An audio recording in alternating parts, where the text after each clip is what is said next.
लद्दाख में भारत और चीन के बीच डिसएंगेजमेंट की नई तस्वीर सामने आई है। नई तस्वीर में चीन के सैनिक अपने अपने अस्थायी बंकर तोड़कर वापस लौटते दिख रहे हैं। टूल किट कांड में गिरफ्तार दिशा रवि की भूमिका को लेकर हो रहे हैं बड़े खुलासे। टूल किट अपलोड होने के ठीक बाद दिशा ने ग्रेटा से की थी बात। सूत्रों के मुताबिक 26 जनवरी की रैली से पहले दिल्ली में ही थे शांतनु और दिशा।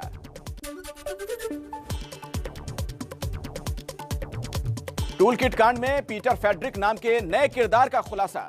पुलिस के मुताबिक खालिस्तानी समर्थक पीटर फेडरिक टूल किट का मास्टरमाइंड है। अपने ऊपर लगे आरोपों पर पीटर फेडरिक ने ट्विटर के जरिए सफाई दी है। उसने कहा, मुझे इसलिए निशाना बनाया जा रहा है क्योंकि मैं मोदी के शासन के बढ़ते फांसीवाद के खिलाफ उत्तरी अमेरिका की सबसे बुलंद आवाज के तौर पर उभरा हूं। टूल किट को लेकर ग्रेटा थनबर्ग और दिशा रवि की व्हाट्सएप चैट सामने आई है। चैट में दिशा ग्रेटा को टूल किट शेयर नहीं करने के लिए कह रही हैं। एबीपी न्यूज के पास चैट की पूरी कॉपी। दिशा रवि की गिरफ्तारी पर सियासी संग्राम जारी है। दिशा को लेकर ममता बनर्जी का बीजेपी पर हमला। कहा, बीजेपी की आईटी सेल ने 21 साल की लड़की को भी नहीं बख्शा। आईटी सेल पर गुमराह करने का आरोप भी लगाया। दिशा रवि की गिरफ्तारी को लेकर सरकार पर हो रहे चौतरफे हमले पर बोले केंद्रीय मंत्री गिरिराज सिंह। उन्होंने कहा, देश पर आतंकी हमला करने वाले अजमल कसाब की उम्र क्या थी। दिशा रवि की गिरफ्तारी के मामले में दिल्ली महिला आयोग ने दिल्ली पुलिस को नोटिस भेजा है। दिशा की गिरफ्तारी पर पुलिस कमिश्नर एसएन श्रीवास्तव बोले, दिशा की गिरफ्तारी कानून के हिसाब से हुई है। दिशा रवि की गिरफ्तारी पर बढ़ रहा है हंगामा। दिशा की गिरफ्तारी के विरोध में दिल्ली में पुलिस मुख्यालय के सामने जेएनयू के छात्रों ने और तमिलनाडु में एनएसयूआई के कार्यकर्ताओं ने प्रदर्शन किया। दिल्ली पुलिस के 74वें स्थापना दिवस कार्यक्रम में शामिल हुए केंद्रीय गृह राज्य मंत्री जी किशन रेड्डी संबोधन में बोले, विदेशी ताकतें देश को कमजोर करने की साजिश रच रही हैं।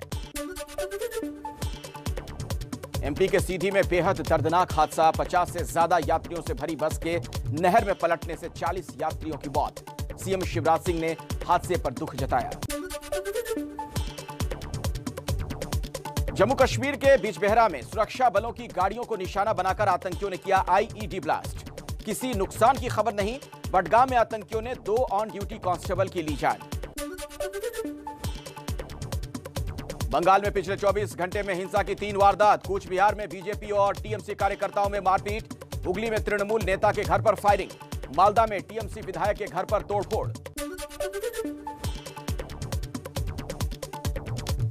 बंगाल की चुनावी सरगर्मी के बीच आज अभिनेता मिथुन चक्रवर्ती से मिले आरएसएस प्रमुख मोहन भागवत। मुलाकात के बाद मिथुन चक्रवर्ती बोले, राजनीति पर कोई बात नहीं हुई।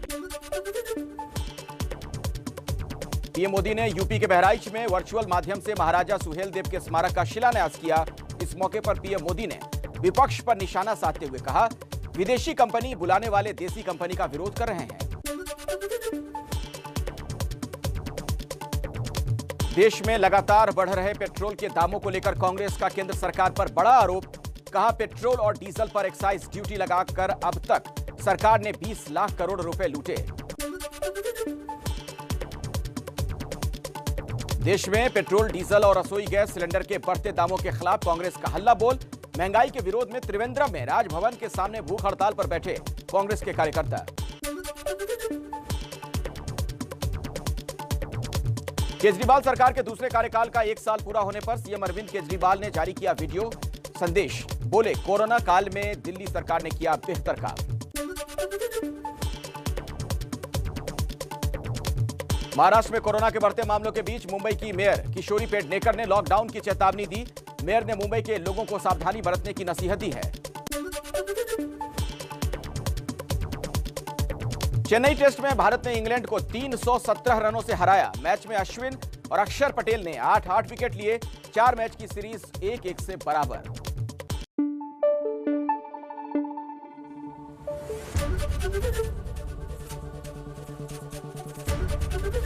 एबीपी न्यूज आपको रखे आगे।